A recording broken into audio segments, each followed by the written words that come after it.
Are you looking for a game that is easy and quick to play that you can take with you anywhere you go?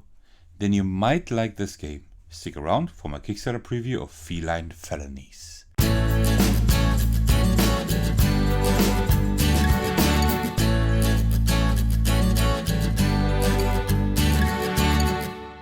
Welcome to my Kickstarter preview of Feline Felonies. In this game, players control a cat and race to collect the most toys to win. But be careful, sabotaging your opponent and stealing toys is also allowed. Can you carry home more toys than your feline opponents? Alright, before I will give you my review, as usual, I will tell you how to play Feline Felonies. So to do so, I will first quickly set up the game.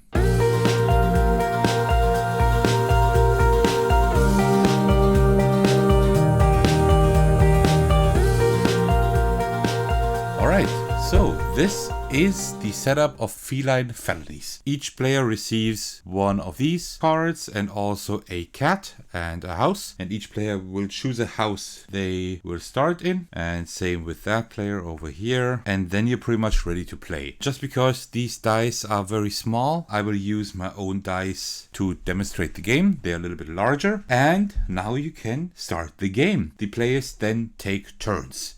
One player starts by rolling a die.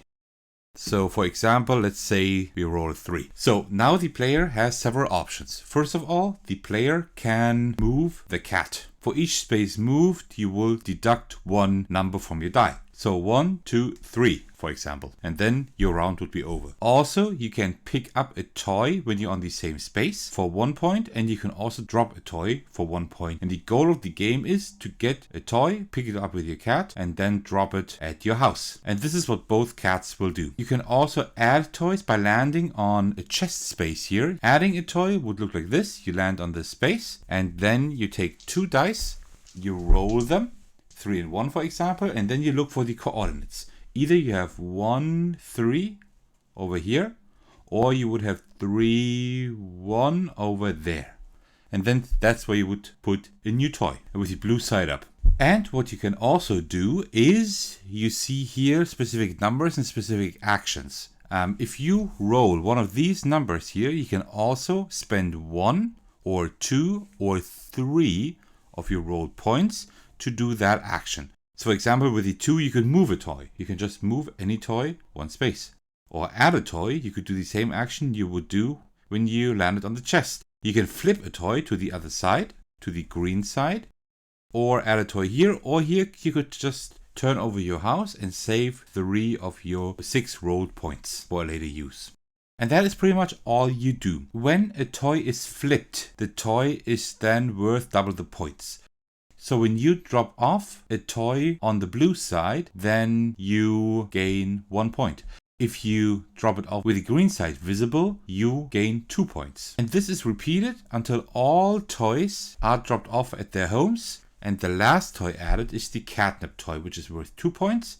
And the green side 3 points. So it's worth 1 point more on each side than the other toys. And as soon as the catnip toy is also dropped off, that means all toys are dropped off, then the game ends. And then both players count the score of all the toys they carried home, blue or green side. Also, there are 4 dog spaces here. Moving onto a dog space doesn't cost a movement point, but you can't end your turn on a dog space. And if you land on a cat space, you can turn around the toy you're carrying. And this is pretty much how the game is played in a nutshell. So what do I think about the game? Let me first go over the positives as usual. Most obviously, the portability is the game's biggest strength. It all fits in a tin that itself fits in pretty much any pocket.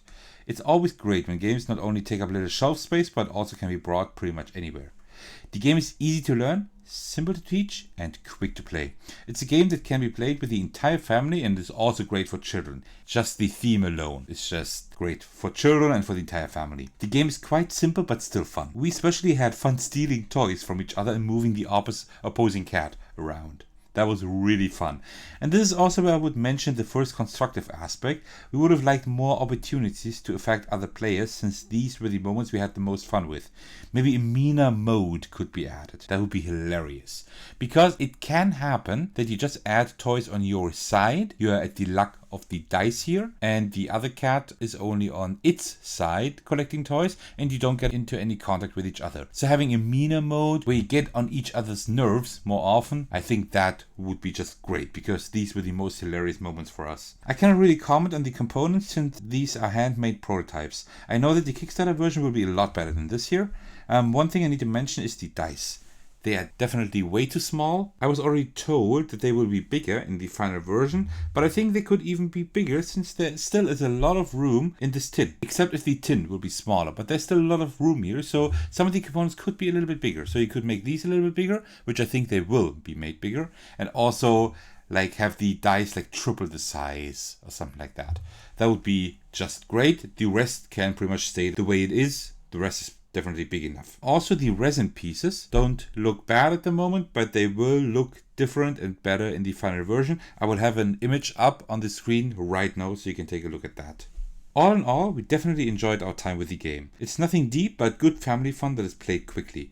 We especially enjoyed messing with each other, which led to quite some laughs.